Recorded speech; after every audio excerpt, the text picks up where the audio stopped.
ನಮಸ್ತೆ. ಪ್ರಣವಣ್ಣ, ನಮಸ್ತೆ.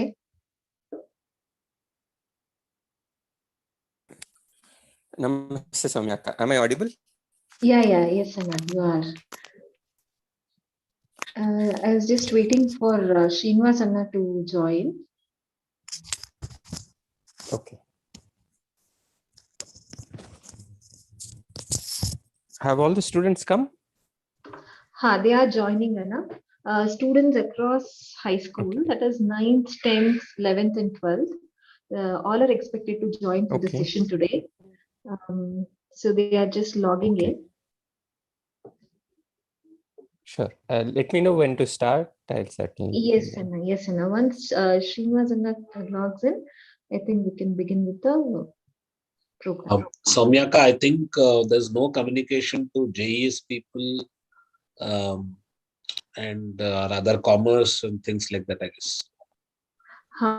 Yeah, Anna. I think JS and commerce, they have been missed out, I think so. Today's And person. first few science also, I'm not sure. They have come, Anna. First few science students, I think Okay. Amrita is there. Yeah, Srinivasana has joined, so. Okay.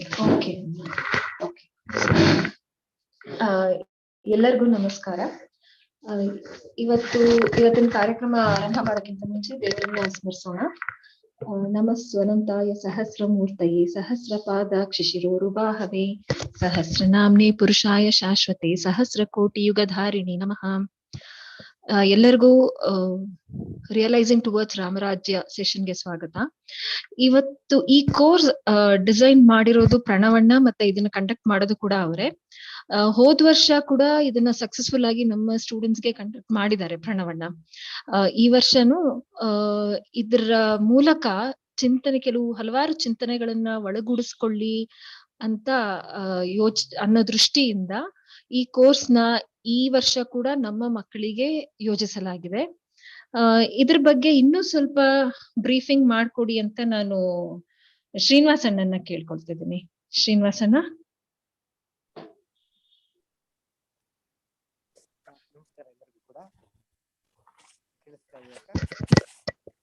ಅಣ್ಣ, ಇನ್ನೂ ಸ್ವಲ್ಪ ಕೇಳಿಸ್ತಾ ಇಲ್ಲ clear ಆಗಿ.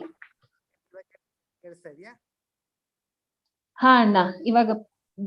ಅಣ್ಣ. ಎಲ್ಲರಿಗೂ ನಮಸ್ಕಾರ.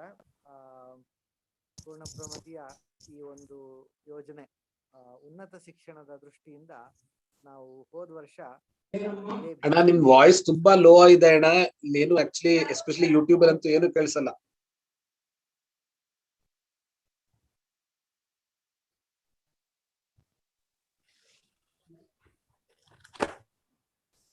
ಅಣ್ಣ ಹಲೋ, ಇನ್ನು ಸ್ವಲ್ಪ ಲೋನೇ ಇದೆ ಅಣ್ಣ ವಾಯ್ಸ್.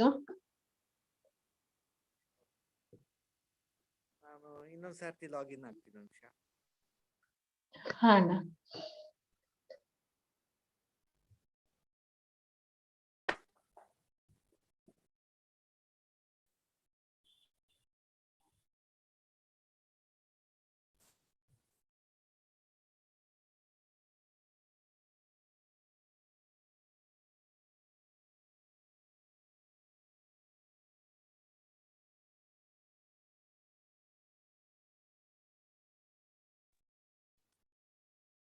ನಮಸ್ಕಾರ.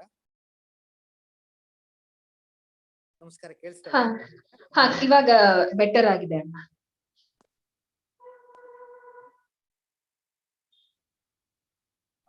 ಮುಖ್ಯವಾಗಿ ಪ್ರಣವಣ್ಣ ಅವರಿಗೆ, ಮತ್ತೆ ಸೌಮ್ಯ ಅಕ್ಕ, ಮತ್ತೆ ಬರೆದಿರುವ ಎಲ್ಲ ಅಧ್ಯಾಪಕರಿಗೆ ಮತ್ತೆ ಮಕ್ಕಳಿಗೆ ಪೂರ್ಣಪ್ರಮತಿಯ ಮುಖ್ಯ ಉದ್ದೇಶ ಪರಂಪರಾ ಬೀಜ ರಕ್ಷಣೆ. ಈ ಚಿಂತನೆಯ ಬುನಾದಿ ಅನೇಕ ಸ್ವಾಮಿಗಳ, ಪೇಜಾರ ಸ್ವಾಮಿಗಳಿರ್ಬೋದು, ಆನಂದ ಸ್ವಾಮೀಜಿ ಇರ್ಬೋದು, ಹಾಗೆ ನಮ್ಮ ಸರ್ ನವಜ್ಯೋತಿ ಸಿಂಗ್ ಅವರು ಇದರ ಬಗ್ಗೆ ತುಂಬಾ ಹೇಳ್ತಾ ಇದ್ರು. ಅವರ ಸ್ಟೂಡೆಂಟ್ಸ್ ಆಗಿ ನಾನು ಮತ್ತೆ ಪ್ರಣವಣ್ಣ ಅನೇಕ ವರ್ಷಗಳು ಅವ್ರ ಜೊತೆ ಇದ್ದೆ. ಈ ಒಂದು ಕೋರ್ಸ್ ಈ ಟುವರ್ಡ್ಸ್ ರಿಯಲೈಸೇಷನ್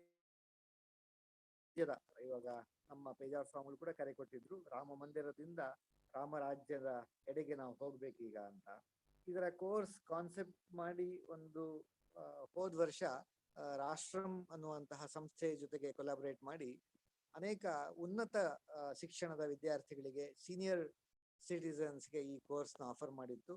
ಅನೇಕ ಪ್ರತಿಭಾವಂತ ಹಾಗೆ ಸಾಧನೆ ಮಾಡಿರುವಂತಹ ಹಿರಿಯರು ಈ ಕೋರ್ಸ್ನ ಅಟೆಂಡ್ ಮಾಡಿ ಹೋದ ವರ್ಷ ಭೀಷ್ಮಾಷ್ಟಮಿಯಿಂದ ರಾಮನವಮಿಯವರೆಗೂ ಒಂದು ರಿಗರಸ್ ಆಗಿ ಈ ಕೋರ್ಸ್ ನಡೆದಿದೆ. ಅದು ಯೂಟ್ಯೂಬ್ ಅಲ್ಲೂ ಲಭ್ಯವಿದೆ.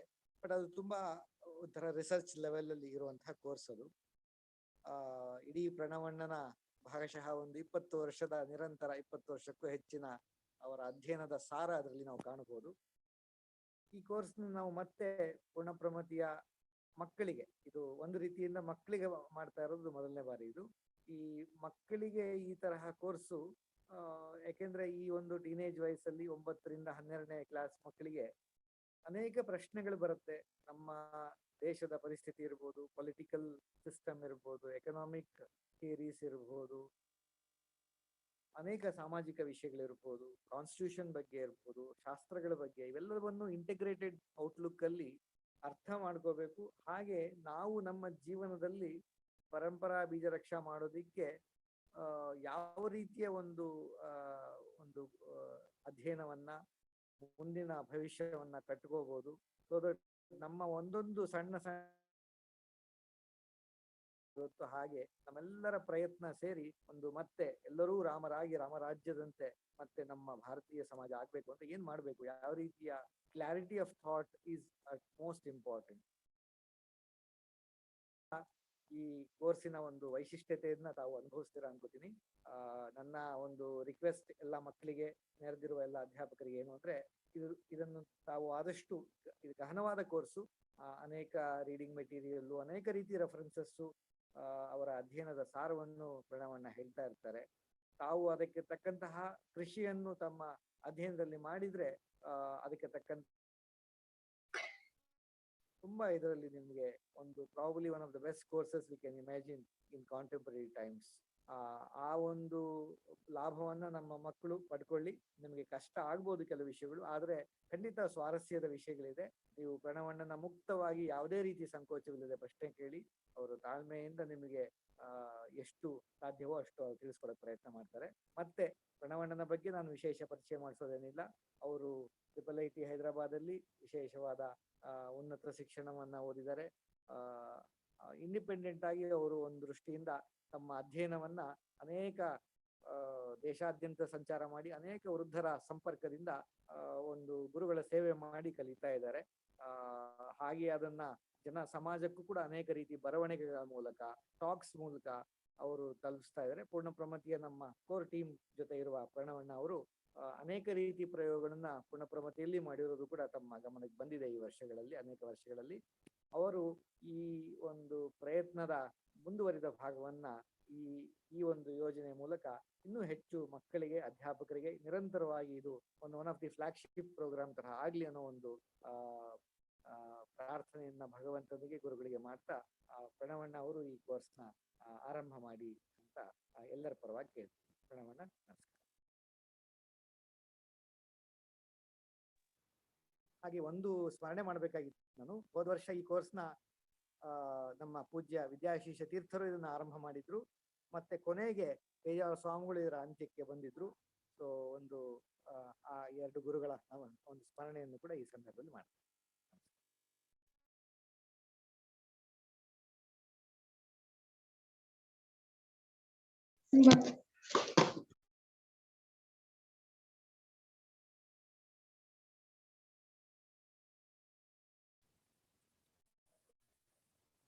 ನಮೋಸ್ತು ರಾಮಾಯ ಸಲಕ್ಷ್ಮಣಾಯ ದೇವ್ಯೈ ಚ ತಸ್ಯೈ ಜನಕಾತ್ಮಜಾಯೈ ನಮೋಸ್ತು ರುದ್ರೇಂದ್ರ ಯಮಾನಿಲೇಭ್ಯೋ ನಮೋಸ್ತು ಚಂದ್ರಾರ್ಕಮರುದ್ಗಣೇಭ್ಯಃ. ಆಪದಾಮಪಹರ್ತಾರಂ ದಾತಾರಂ ಸರ್ವಸಂಪದಾಂ ಲೋಕಾಭಿರಾಮಂ ಶ್ರೀರಾಮಂ ಭೂಯೋ ಭೂಯೋ ನಮಾಮ್ಯಹಂ. ಶ್ರೀ ಗುರುಭ್ಯೋ ನಮಃ. ಸೌಮ್ಯ ಅಕ್ಕ, am I audible? Yes, Anna. Yes, Anna. You are clearly audible. Okay. So my dear friends from the high school and pre-university at Puranas.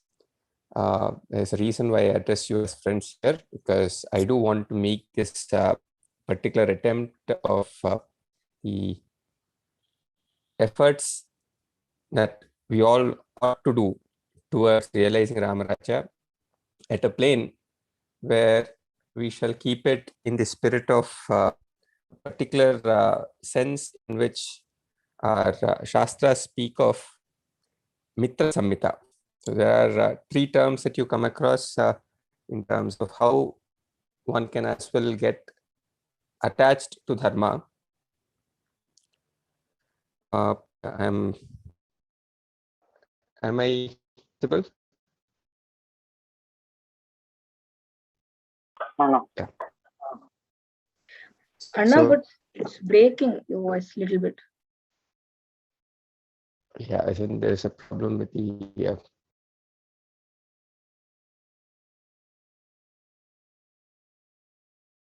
just a second.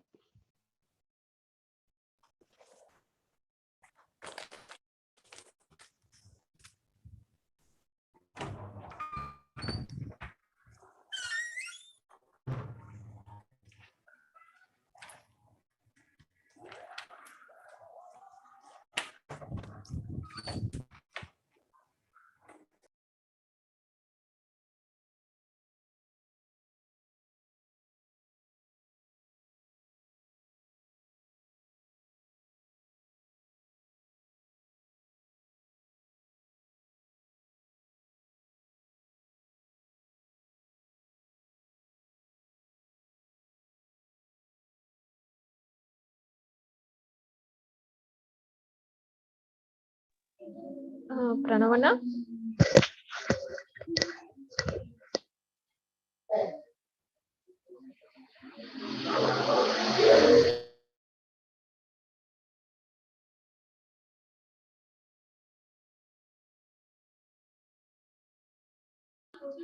I think Pranavana, I think you are on mute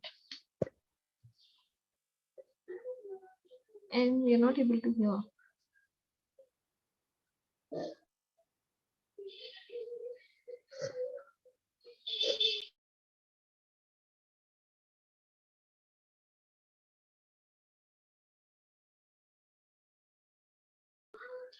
Pranavana, do you have any issue with the internet? I'm just trying to see if I can get a better internet connection. Okay, Yeah, okay. I hope I'm audible. You are audible, Anna. Okay. But there is some lag with the video if you turn it on. So, Right. There are quite a few points that one can actually discuss today in terms of the question of towards realizing Ramarajya. First question that I do want to pose is, why do people want to think of Ramarajya today? There is, of course, distance in terms of the nature of how one imagines what is the best possible kind of condition that we can live in. But the memory of what it means to be talking about Ramarajya is something that is quite distant. So people may have a desire for particular sense that for those of who are traditionally minded, they have a sense of uh, pointing out that Ramarajya is the best possible world that one can indeed think of living in.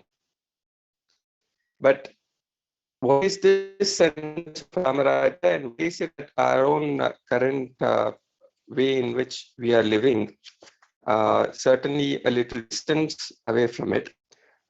In a sense, I want to begin this discussion by actually posing an important discussion that happened between Mahatma Gandhi and Pandit Jawaharlal Nehru. How many years ago? Around 90 odd years ago.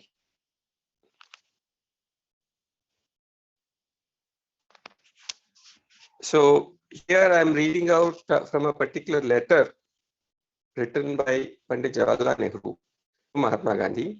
And some of you may be aware that Mahatma Gandhi was very fond of specifically mentioning that we ought to strive towards Ramarajya, towards realizing Ramarajya. And he did not certainly give content of what it means to talk of Ramarajya in current times. It was always spoken of in terms of the memory that is present in our own culture. So I'd like to ask my friends here, uh, what memory do you have of Ramarajya? Anyone?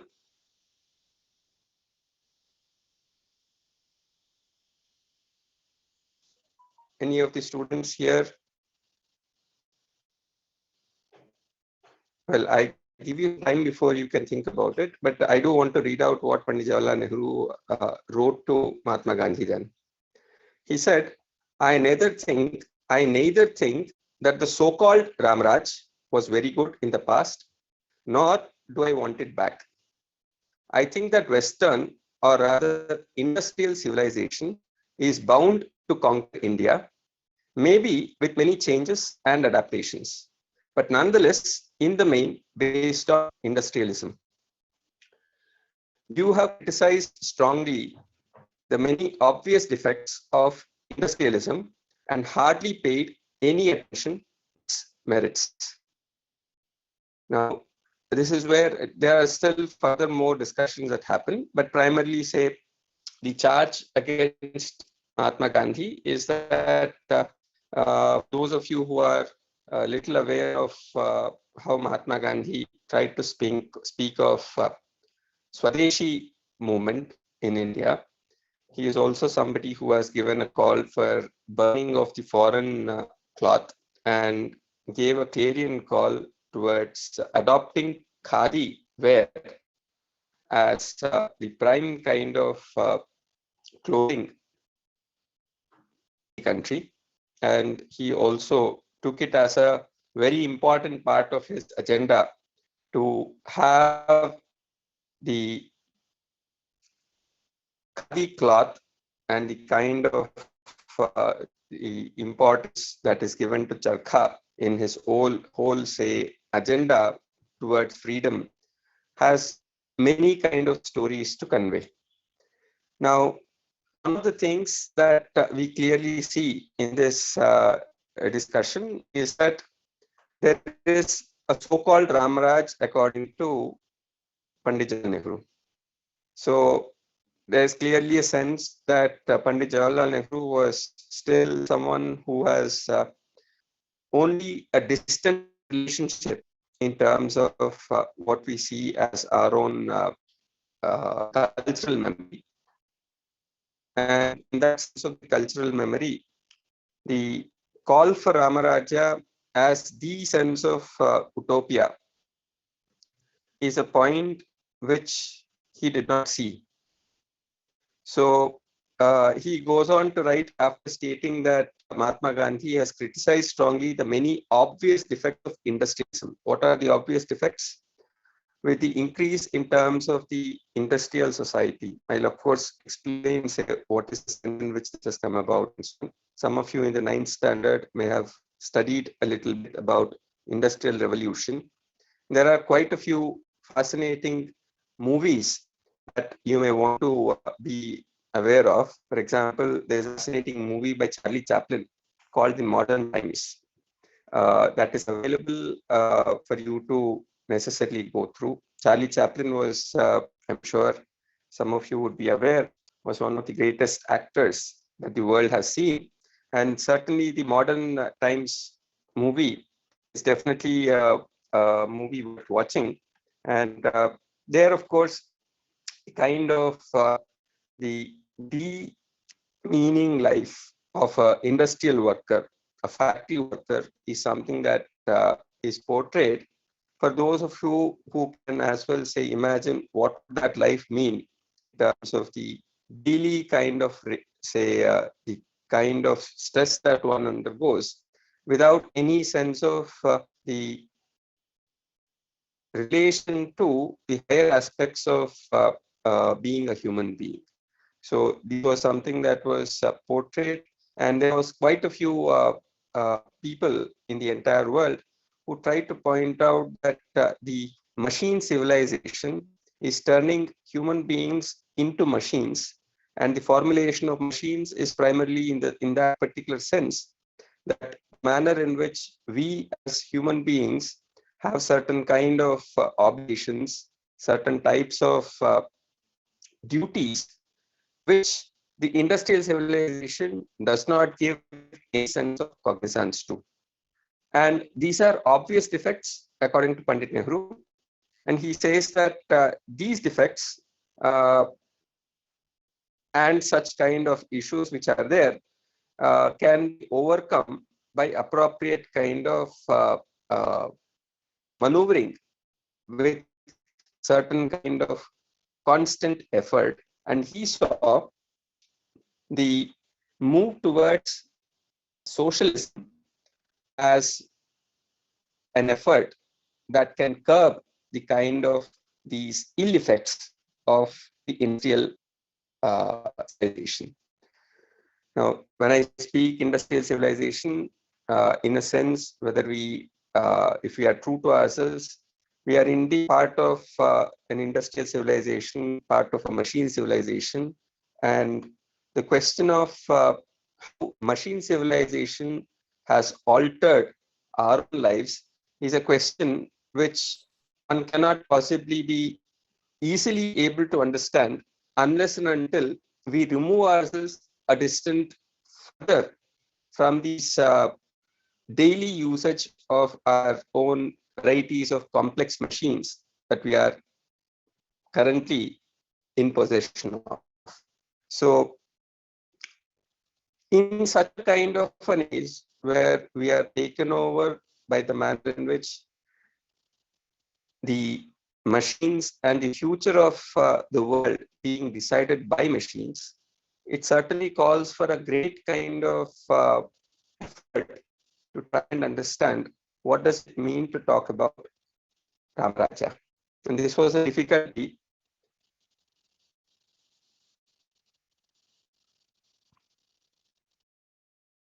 And this is a difficulty that I clearly see is the point where we are all necessarily to reflect keenly on, because where has the sense of our machine civilization taken us? And this question we must try to address within our own kind of limitations. But these limitations can indeed be overcome if at all our own sense of what alternate exists is something that is much clearer. So I'm sure one of the questions can as well be, we are currently engaging in this online class thanks to a machine and thanks to the kind of technology that is enabling us to have these discussions. So in what manner can we have a meaningful kind of engagement in attempting to critique or to understand how better can we move in the manner in which we utilize technology, or even in the manner in which we make technologies. So these are questions which are indeed at the core of many discussions today. And these discussions again become important in the sense of our discovery of or rediscovery of the sense of Rajya in our times. So I thought I should bring to your attention one particular point which we learn from our Puranas. So can anyone tell me what is the current year as per the Kali Shaka? Lavanama Samvatsara.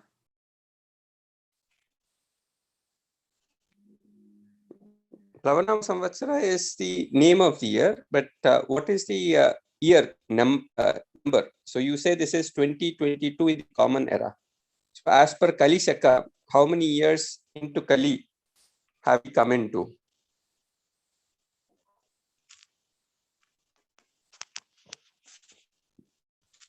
Is my question clear?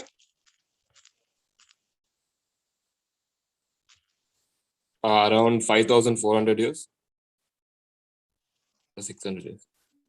We're not 5,400 years. At least say 5,120 odd years is the figure that we are currently looking at.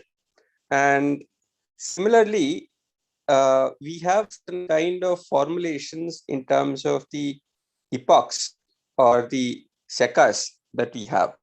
So some of the Kali Yuga shakas that we are aware of are Yudhishthira Shaka, which lasted for the first 3,000 years into Kali Yuga. Then we have Vikrama Shaka, and the current Shaka is in the name of Shalivahana. Shalivahana Shaka, according to our Puranas, lasts for 18,000 years.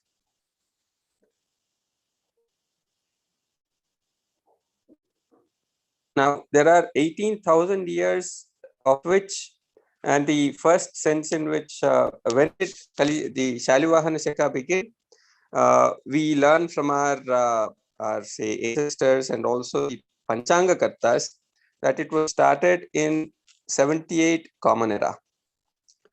And that is speaking, we are now into Shalivahana Shaka in the year 1940s. So in the 1943 is the Shalivahana Shaka year when we speak of 2022. Starting from Ugadi, of course, will be in the 1944 Shaka Samvatsara. Now, there is a key point that I want you certainly to keep in mind. If it is 18,000 years into the Shalivahana Shaka that we are looking at, what comes after 18,000 years is also mentioned in our Puranas. Because Puranas, we are clear that say it has been written by Vedavyasa, and Maharshi Vedavyasa is a Trikaragya. And you are also aware that Vedavyasa is a Chiranjeevi.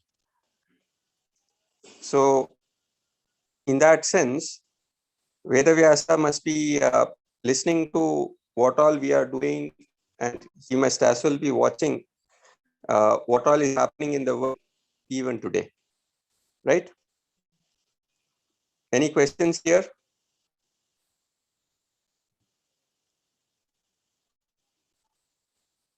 Any questions in the sense of Vedavyasa being regarded as a Chiranjeevi? Right, no question. Very good. So he has already given us a very clear clarity about what is going to happen in the entire Kali Yuga. So currently we are in the 5,124th year, and according to Puranas, we're told that is 4,32,000 years in its total stretch, of which we have only say 1,124 years into it. And within this, we have seen three Shakakartas. The first one is Yudhishthira, and Yudhishthira's Shaka began a little in the late Yuga, and it continued till Vikrama Shaka. And Vikrama Shaka did not last for a very long. It lasted for around 120 odd years. Because Vikrama Shaka is stated to have started in 57 BCE. So after Vikrama Shaka, Shalivahana Shaka started 78 Common Era, and our Puranas tell us that it is going to last for 18,000 years. Now, what is going to happen at the end of 18,000 years is also something that is indeed indicated. So at that time, there is a Shakakarta whose name is given to us as Vijayabhinandana, and this Vijayabhinandana has a very unique ability. What is that?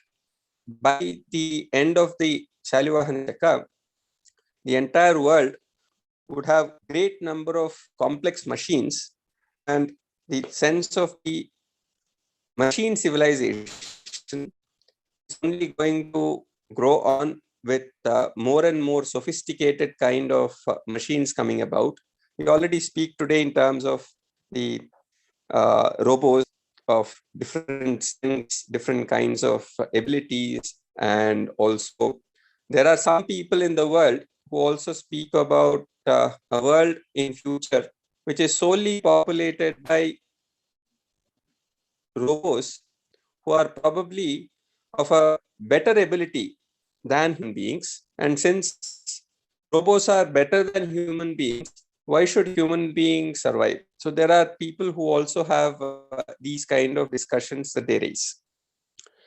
So when this kind of a growth in terms of the extensive sway of machines in our own life as well as in the years to come, these senses of the growing dependence onto machines, and also people themselves possibly say embracing what is it that the machines tell us rather than say people thinking for themselves.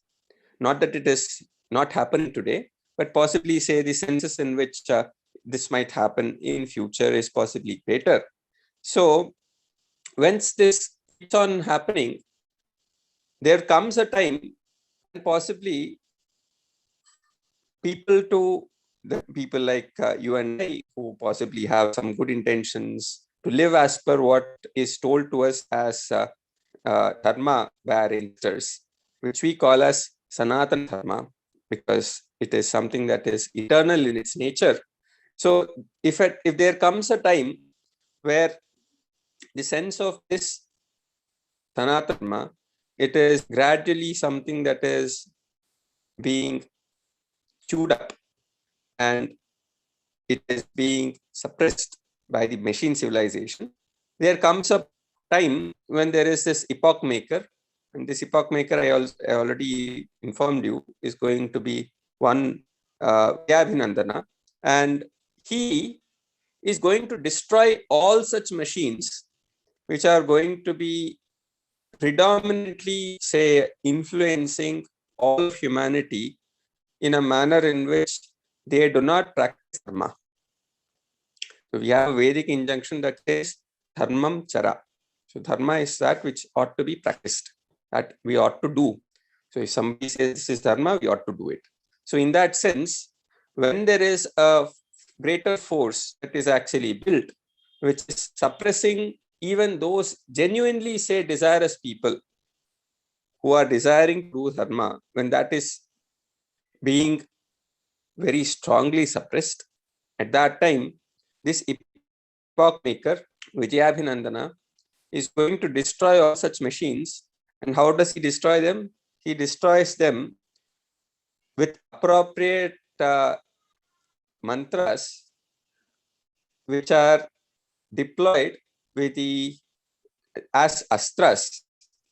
And what is he going to deploy? He's going to deploy several blades of glass which turn to strong astras, which in turn are going to destroy these machines. So this is what we have in our as a Vedavyasa Vakya as on today. And how many years is it expected to take? So that is 18,000 years. Now, we are quite, say, away from that. If you take our human lifespan, it's not going to be long, but there is nothing that stops us from imagining that we'll probably be reborn again. And maybe, say, we might as well be born during Vijayandana's time. So that's a possibility, right? If we do not get moksha in this birth of us, then we are going to be reborn again sometime later.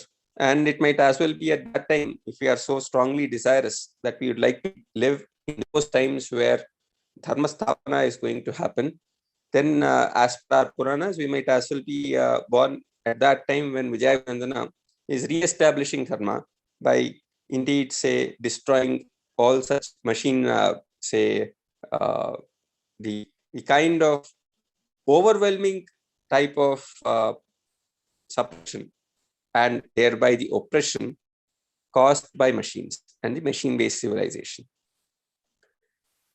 So, where do you actually have the first reference to use of blade of grass as a astra? Remember, there is a story that we learn from Ramayana where one Kakasura, he hurt Sita, and Rama, who was thought to be someone who was sleeping, he actually, the moment he gets to know this, he uses a blade of grass, and he, with the help of the manner in which his own sadhana is, turns it to a Brahmastra, which chases Kakasura to all the three worlds, and ultimately he comes and seeks the refuge of Rama himself to see how he can be saved from this Kakasura. How many of you have heard this story? Anyone?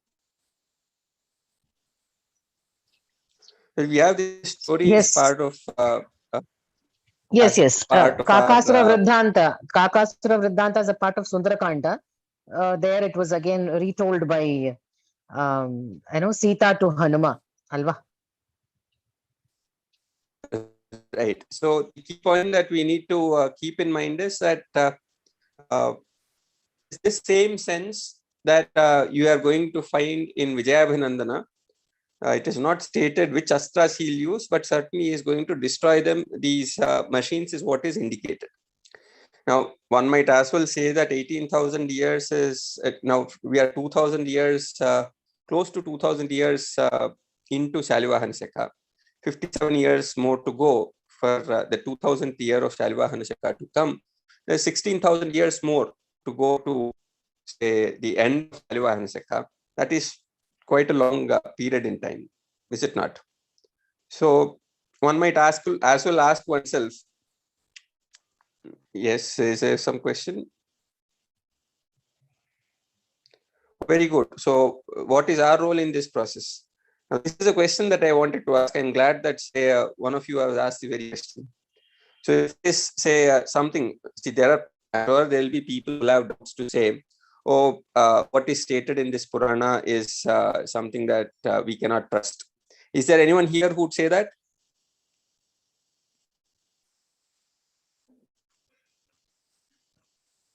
You don't need to worry if you have doubts about this, because you see, there are people, you know the story of Gajendra Mokshana, right? Okay. Yeah, what I asked is, say, are there any people amongst this group who are listening to me who have a doubt that 18,000 years later, whether somebody called Vijayabhinandana is going to come or not? Anyone with that kind of a question?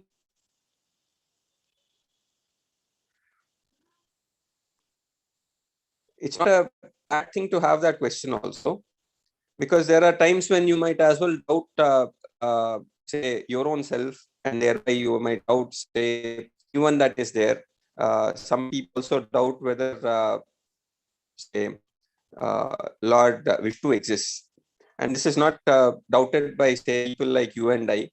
In the famous story of Gajendra Mokshana, when, say, Gajendra's his own energies were being sucked out, all the vital forces of his own body, they were being sucked out by the crocodile.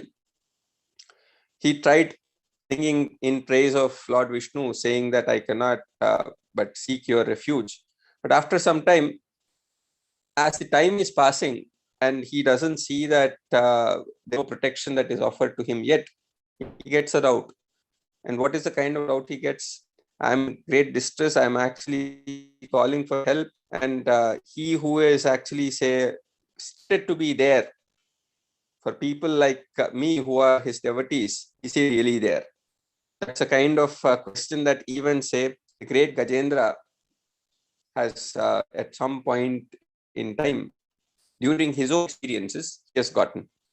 So there is no reason to actually have a point where you fear to express that maybe this is also a possible thing which may not happen.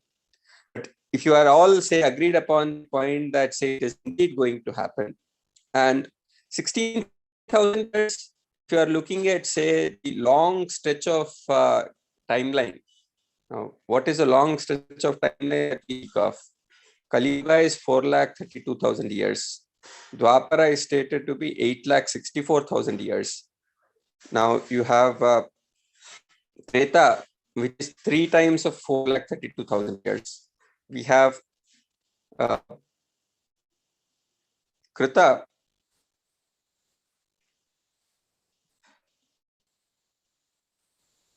How does one know if it's not Prakshipta? Anyone could have added or deleted any portion. Very interesting question. You see that this sense of something being Prakshipta, that is something somebody who has inserted into it these thoughts, and they weren't there from the beginning.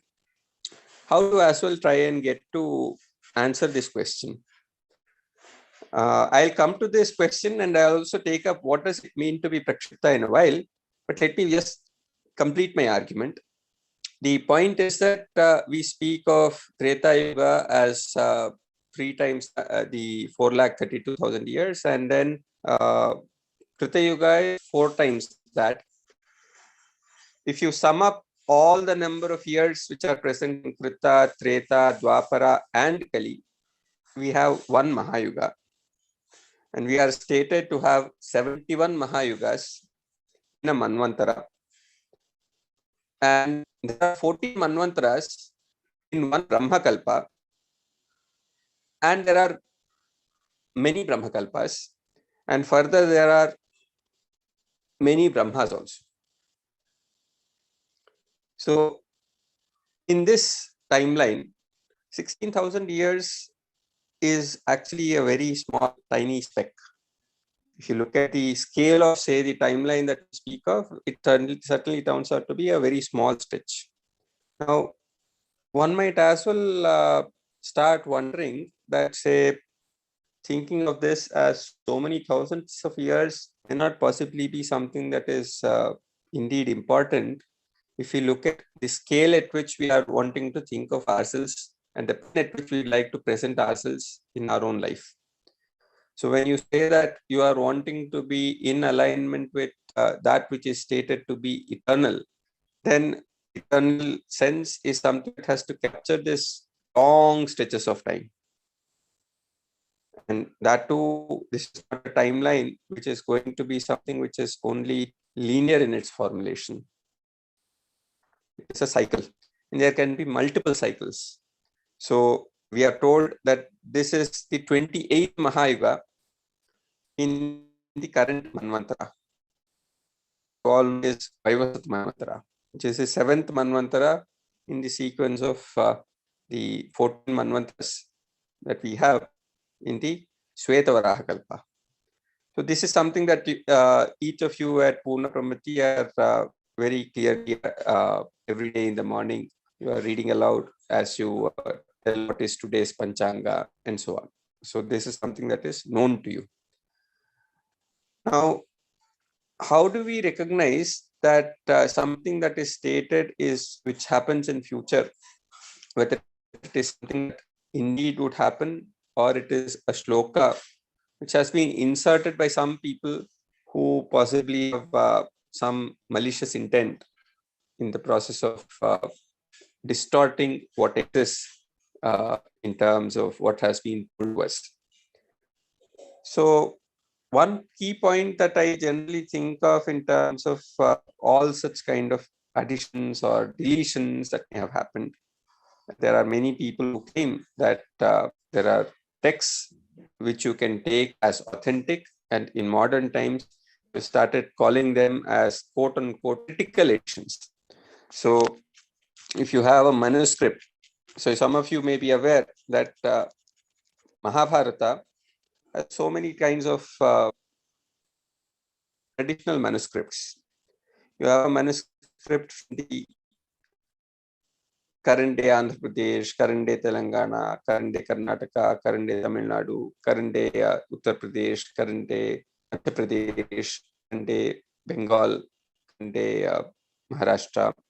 So there are several types of manuscripts, and most of these manuscripts may have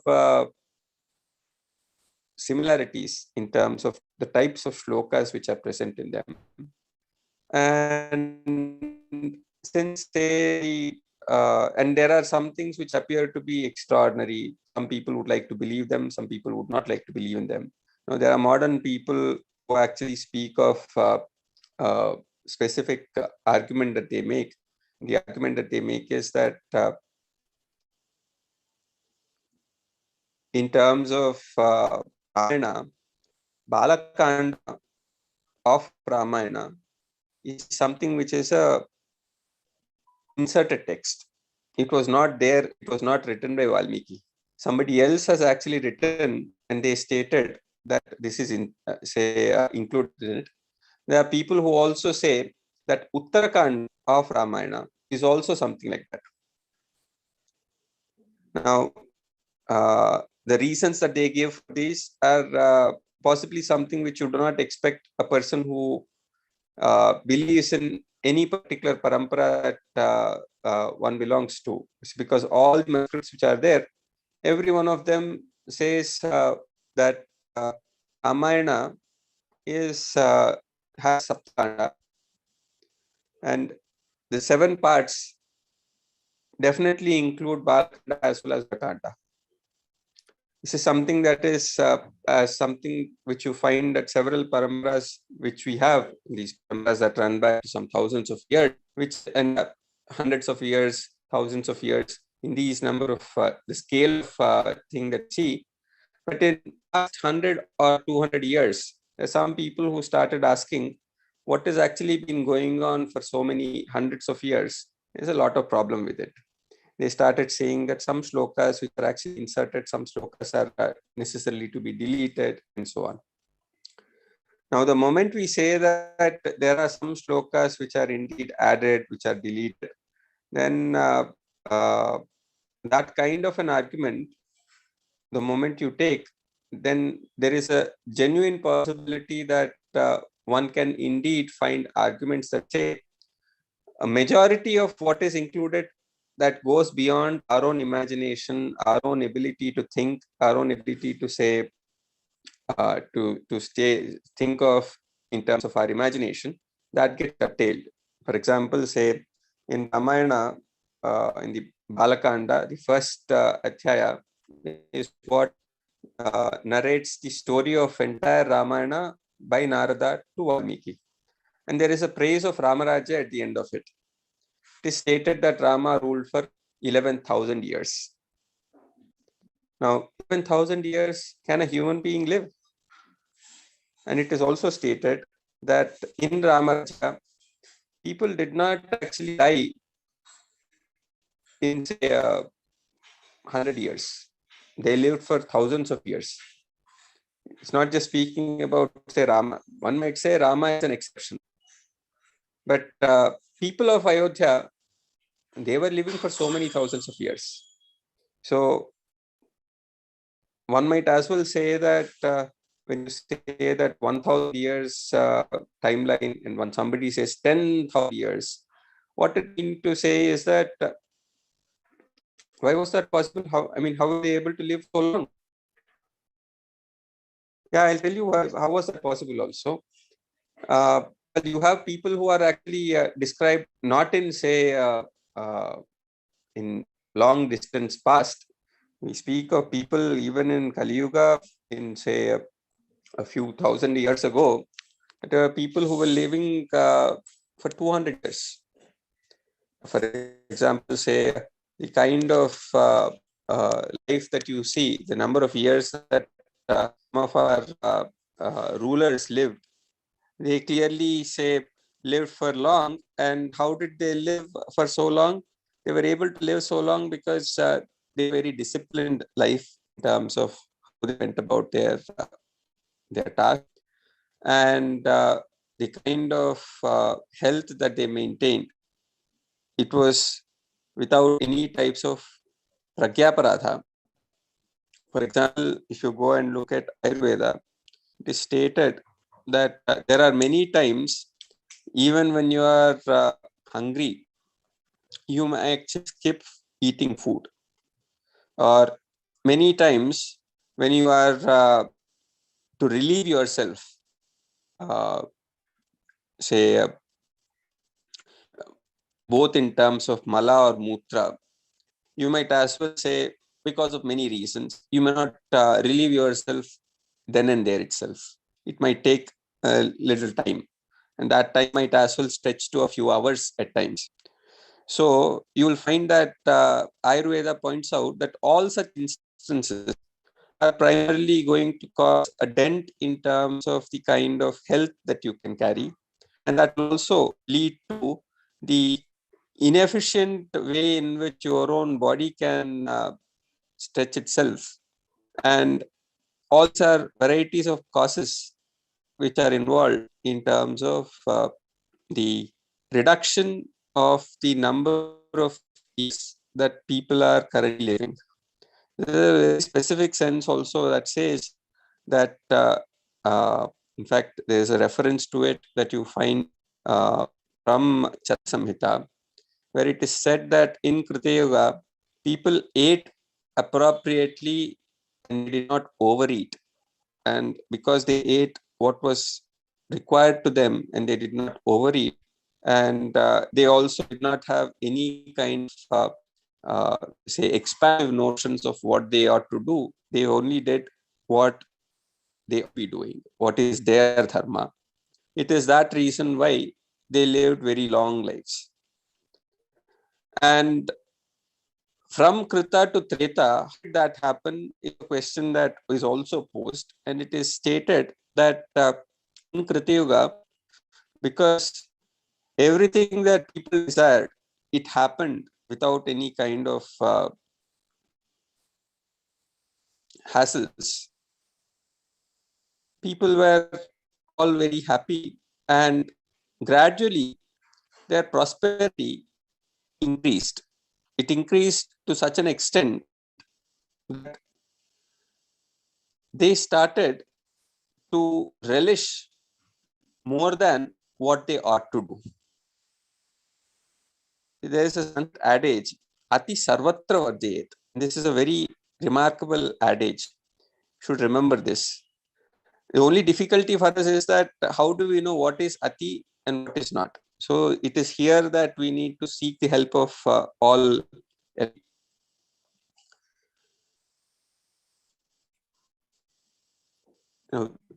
The sense of Yoga Dharma and the point of these are equally, say, questions which have altered because of the type of people and the changes that happened over time. So from Krita Yuga to Treta Yuga, the fall occurred because the increase in prosperity meant that people started eating more than what they ought to.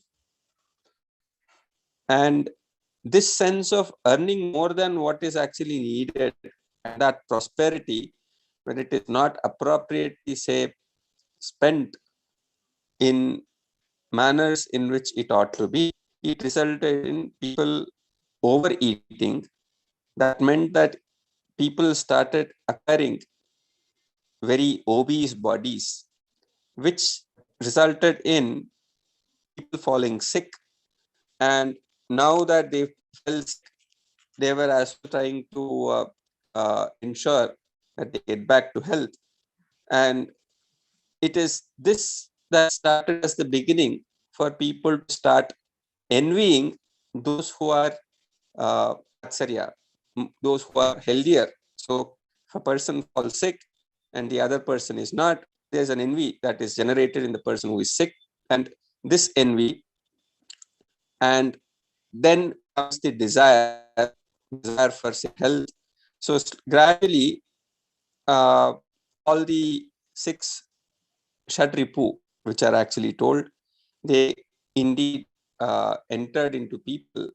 And that's when the gradual fall from the Krita Yuga times to the Treta times, and then to Dwapara, and then to Kali happened. And this is what is actually argued, not in say a Puranic text, but in Charaka Samhita. And Charaka Samhita is an Ayurveda text which is in alignment with what you find in the rest of the Shastras, including Itihasa Purana tradition. So what we need to ask ourselves in this formulation is that there was a time when people in long years, and today, of course, there's an important point that I think Raghuramana has raised when he pointed out that the manner in which our current of amongst the Panchamahabhutas, each of us and our bodies are Panchabhuta Mahabhuta. So the kind of purity that exists in the four Mahabhutas, Prithvi, Apaha, Tejas, Vayu, this has also undergone drastic change. And today we are possibly facing much worse times as opposed to 200 years ago, as per many measures. And this is something that we do see when people speak in terms of, because the industrial age, one of the kind of critiques that Mahatma Gandhi made was in terms of the kind of waste that it creates. And we have a civilization where there's nothing is there which indeed resulted in a waste, because everything that you call as waste also find itself being used by someone else. And there was a clear sense in which what you call as waste is something that's used by somebody else. But over a period of time, with the coming of the industrial civilization, the recognition of what we consider as waste, how does it actually be food or something which is utilizable to other species, that clarity is something that isn't very clear today. If possibly we are going to establish that, then we might have a very clear sense in which the entire cycle is closed. So we require that type of understanding of how this close comes about. But at this moment in time, we are not too sure. And Aditya Sharma tells me the calculation of year was also different. Well, there is a different sense in which we speak in terms of the various types of measures that are existent. There is a Deva Mana, there is a Manava Mana, so on. So in terms of the specification of 4,32,000 years and so on, people did not have any doubts. They meant in terms of human years only. What we currently consider as year, that is what was also chosen to be so. So we are, for whatever the kind of our karma that we have done, we are currently in Yuga, that's what we done. In this time, if we have to ask ourselves about the question that this machine civilization is indeed going to be destroyed at some point, and what should be our role? So there is one way in which we can answer this, and this is something that say comes from our tradition itself. We know that anything that actually grows in excess, that which grows in excess, it has necessarily something that must correct itself. How do we know this? See it every day. You heat milk. When you heat milk to its boiling point, then gradually, what does it do? The vessel in which you pour it, it starts, say, overflowing. So milk is no longer going to stay, and when it overflows, where does it fall? It falls back down again. So there is this sense in which if you let something grow and grow rapidly, then it's so indeed going to fall at some point in time in future. One of the reasons it turns out that many people amongst our own elders, great grandfathers, some of them who also participated in the Indian national movement. They all felt that, say, this machine civilization cannot last long. It cannot last long. It is going to collapse on its own. So we need not worry much about it. This was something which was genuinely thought. I can actually quote Mahatma Gandhi saying this because he's written that in that manner itself. And there were others who said that this kind of a thing, in fact, many people agreed with Mahatma Gandhi on that this machine civilization is not going to last for long because of its own contradictions. It is going to fall at some point because it doesn't have that ability to last for long. And people felt that, say, it will happen over next 20 years or next 25 years or so. But what was possibly missing, and today we probably have a better kind of formulation that we can have today, is that maybe they missed the adaptability quotient of human beings, their desire to better from one sense to another. Now, for example, there was a time not very long ago in the 1960s when people started saying that we are going to be running out of fossil fuels.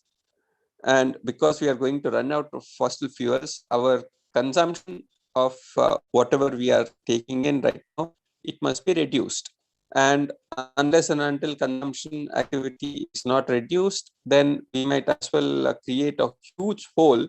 And people in the future might as well blame us for having emptied all the kind of resources that have been in store for thousands of years together. All that have been burnt up by a set of very selfish people who lived between, say, the 1850s to, let's say, 2150. And these people, they are going to cause, they'll be blamed as the ones for having caused so much damage to Mother. So there are people who argue like this.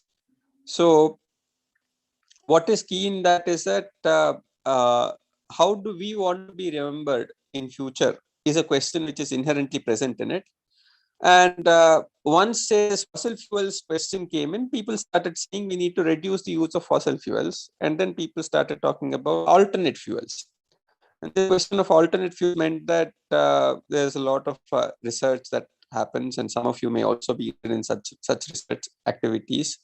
One such thing which has been greatly being projected is that solar power is possibly going to us in future.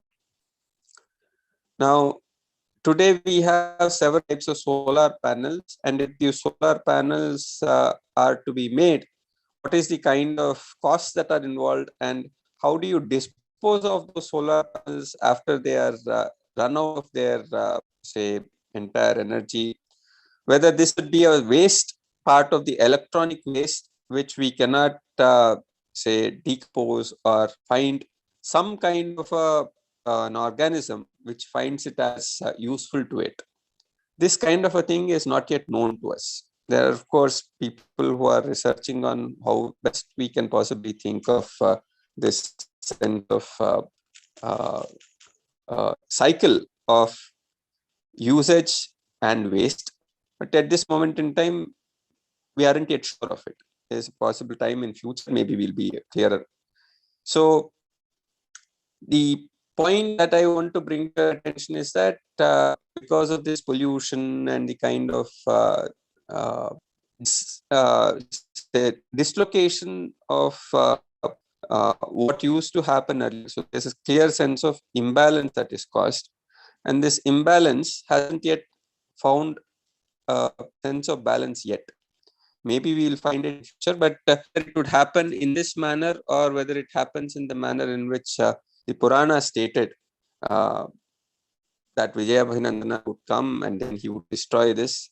Those who would like to believe in it, they can as well think of it as a clear sense by which it's indicating that things which are gone out of balance, they would indeed come back to the position where it ought to be. So when somebody asks me a question whether such kind of shlokas are present, prakshipta or not, one can possibly have a measure by asking ourselves whether it actually seeks or speaks about restoration of a balance or not. And in that sense, this type of a point which is made, it indeed speaks of a restoration of a balance. And this is very key kind of an insight which we can carry. That whenever things are out of balance, and say they, and this is a point that we see.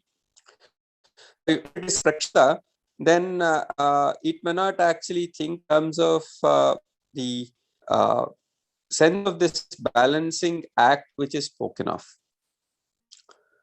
It need not have that. And if suppose somebody is inserting an entire new kind of a section which is already thinking of this restoration of balance, then it is in alignment with, say, what is the essential message of Puranas. So even if it is prakshipta, it is something that need not be considered as harmful, because it is actually in that spirit itself. So those who believe it as well believe that, say, it is existent. And sage Vedavyasa, since he is a Chiranjeevi, he might also say not going to keep quiet in terms of how this changes happening. He might as well spend at a time when it is suitable to bring back, say, what appropriate and not. So that's the point that we can always keep in mind. Now, the calculation of year was also different.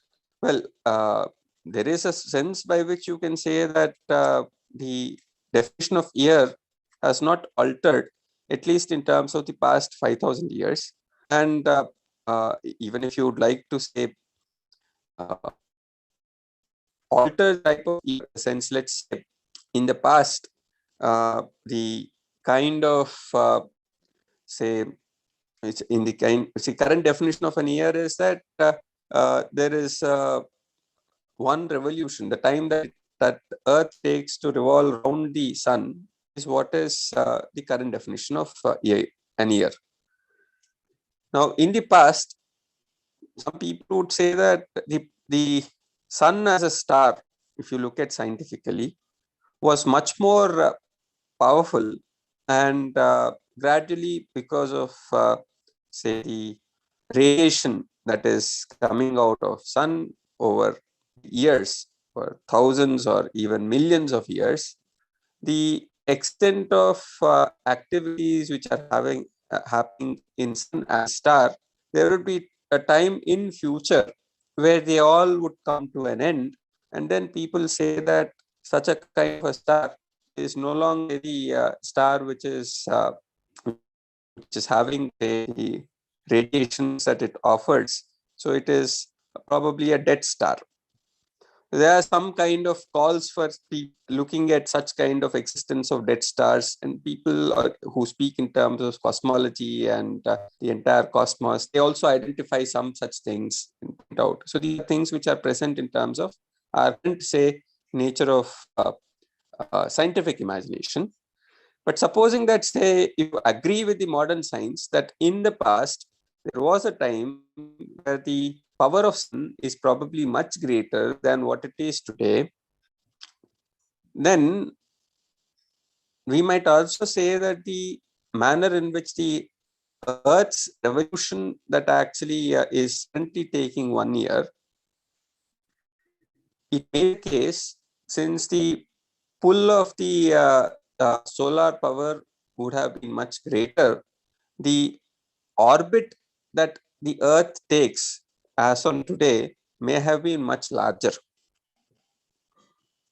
And corresponding spin that the Earth has, it may be something which is even faster, because as say the power of the solar pull is also something which was greater. And what Earth, because at that time you would also say that the Earth's age was also something which was young. So maybe say there's greater kind of internal activity which results in this type of say sense by which it is rotating around itself, its own axis, with a greater spin, and then it is revolving around. And even then, possibly the year might have been the same. The calculation and the definition might be in, say, the same, even if you accept these possibilities. But the possibility of the year being the same is something which is, say, a possibility which you can speak of, but year being lesser is not something that you can argue, even if you take the scientific imagination currently. Either the case might be because the orbits were larger, the what you call as the entire time revolution around the sun is possibly going to be greater than what you currently see, but it cannot be less than that. This is a possible kind of an argument that we can say, even if the calculation of the year in terms of the stretch of time that it takes is different. It can only be more, but it cannot be less. So, Aditya, my response is that even if the calculation of the year is taken in terms of the stretch of time it is present, if it was something which is to be calculated in current times, it would only be greater but not lesser. So, in that sense, our own point would be strengthened rather than weakened. So, people live for long years, and they did live for long years, and that was because, say, their own environment was something which was suited to it, and there were also people who were, say, leading very disciplined lives, which to a large extent we are not, and that's something that we can see, maybe, say, in terms of the lives our own grandfathers and their generation lived. Even to this day, I've actually heard some remarkable stories where if you look at, say, when does the sun rise? Sun rises at different times in different seasons. This is known to you, right? In winter seasons, the time when sun rises is something which is at a different timeline. It's more probably a little late than what it would take in summer season. So in summer you have a longer stretch of a day, and in winter shorter stretch of a day. Now there are people whose biological clock as to when they sleep, when they wake up, is aligned with the nature's clock as to when the sun rises, when the sun sets, and so on. So for them, and we are told, of course, that, say, in the olden days, it is the cock which actually gave a cry, which is what, say, the woke up several people in the villages. This is something that you may also get to notice if you happen to stay in a village to this day. Now, the biological clock of a human being, if it were aligned with what is happening outside in the nature, then without the help of an alarm clock, the time when a person wakes up must align with, say, just before the sunrise. And are there people today that you can notice who actually wake up at different times in different seasons, and that is with the sunrise time? I have actually known such people. How is it that they are able to do so? That's a question that we can ask ourselves, right? There are people whose clock in terms of when they wake up is something that is in alignment with that of when the sun rises. And the sunrise time is not constant. It actually varies. But still there are people who are able to do so. So that means they have a greater kind of a hold over their own bodily functions, and that we can see even to this day.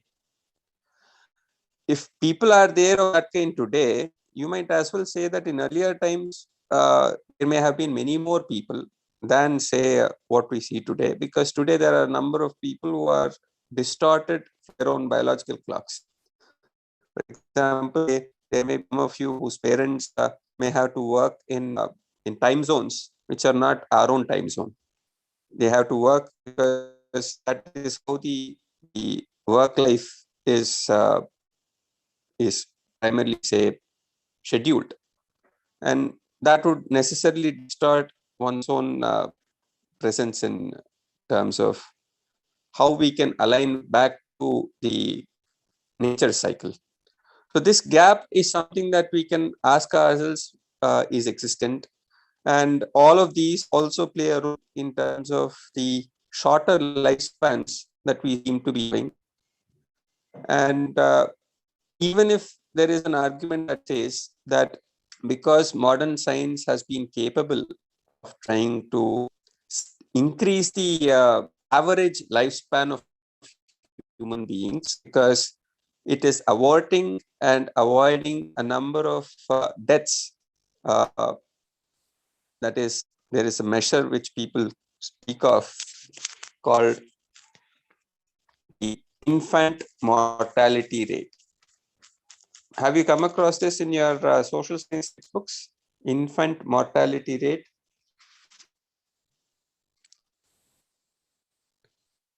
The infant mortality rate speaks of a specific sense where the number of children who end up dying prematurely, that is below the age of 5, such a kind of deaths are averted by proper medication, is a claim that many modern science propagators and also those who believe in modern science claim. Now, there is a sense that you can actually try and ask yourself, and this is where maybe I should also say, bring the attention to Ramarajya back again. In Ramarajya, there was never any premature death. That is, a person born would live his full life, and any instance where there is a premature death, such a kind of a thing cannot be called as Dharmarajya. And Ramarajya is something which was even more better than, say, just the Dharmarajya. So, I mean, Dasaratha also ruled exceptionally well, and even in his kingdom, there were no mature deaths. So, Ramarajya is something which is of a higher order than, say, the Dharmarajya of his own ancestors. In what sense it is different, in what sense it is better, that is something that we need to indeed say answer, which we'll try and do as a part of this further sessions that we take up. But my main point that I wanted to bring to your attention is that for us to be in a position to relate to what Ramarajya speaks of, we need to necessarily try and understand the manner in which we are currently, say, engaging in terms of the ideas which are existent. They require to address this kind of point, which Pandit Jawaharlal Nehru very practically has argued that the Western or rather industrial civilization is bound to conquer India, maybe with many changes and adaptations, but nonetheless in the main based on industrialism. In a sense, what has happened in the past 70 plus years post our independence is precisely this. Prior to that, the world was quite different. So since this happened in a short span of 70 odd years, maybe after 70 odd years, maybe the world would be much different from what we see it today. So since most of you are going to lead a life for the next 70 odd years minimum, it is meaningful to try and ask ourselves this question about what does it mean to think of the future and what manners which we can think of, not in terms of the next 5 years or 10 years, but at least say 50 years, next 100 years.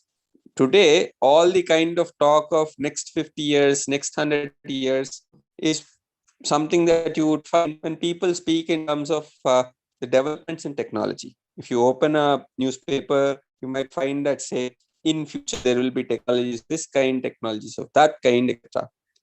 But can we speak in terms of a future where people have a greater control over their own life? That is, they can actually wake up just before, say, the sunrise without any alarm clock, and they sleep at a time which will enable them to as well wake up just before the sunrise, or say in Brahmi Muhurta. And Brahmi Muhurta again alters, right? Because the timeline is with respect to the sunrise. So this particular sense, they have to as well say inculcate in their own and any such other features which you can speak of. You can speak of in terms of the extent of say the nature of health that we maintain. How can it be much better in alignment with any kind of avoiding any kind of illnesses that we may notice? What does it take in terms of the kind of efforts that we can make individually, collectively, in order to understand such questions? This is an exercise which has a very great kind of churning that requires to take place in the mind, and that might mean we might have to ask many questions that are for granted in current times. So the effort will be, if we have to speak in terms of Ramarajya, we need to also speak in terms of Ramarajya in the context of the current industrial machine-based civilization, which is predominant, and also answer this question that Pandit Jawaharlal Nehru said: the so-called Ramarajya was good in the past. So we say that it was most desirable because that was that time when all people in Ramarajya,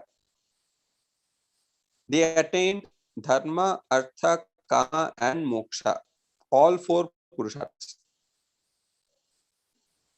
So in Dasharatha's time, also it was a dharma raja, but it was not something where everybody in Dasharatha's time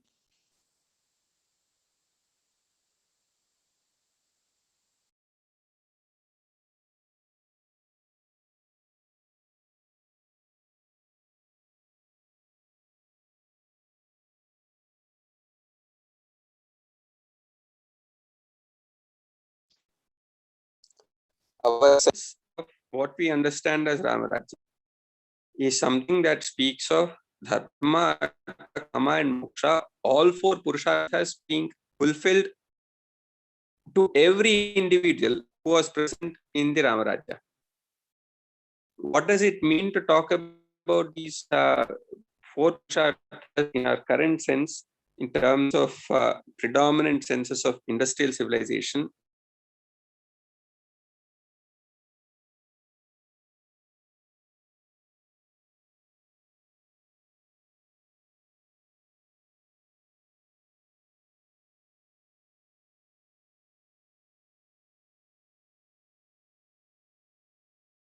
Questions are point only to try and see, say, end this session with these with the point that we are going to look at some of these questions in greater detail in times to come.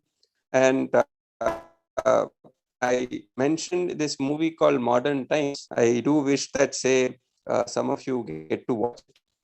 If you have any questions, we have 2-3 minutes. I'd like to listen to those questions. If possible, I'll give brief responses.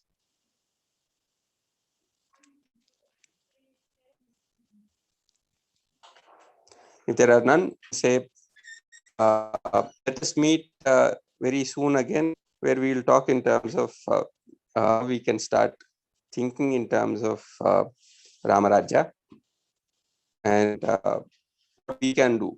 There's a very important question that Anusha asked. I have told that the next class announcement is something that we can't make because there's some exam schedule, etc. for students. So once that is there, then the schedule starts. Yes, Anna. We have to plan for the schedule for the coming days. So yes, we cannot announce it today itself, Anna. So we'll just have a small discussion and we can announce the schedule soon.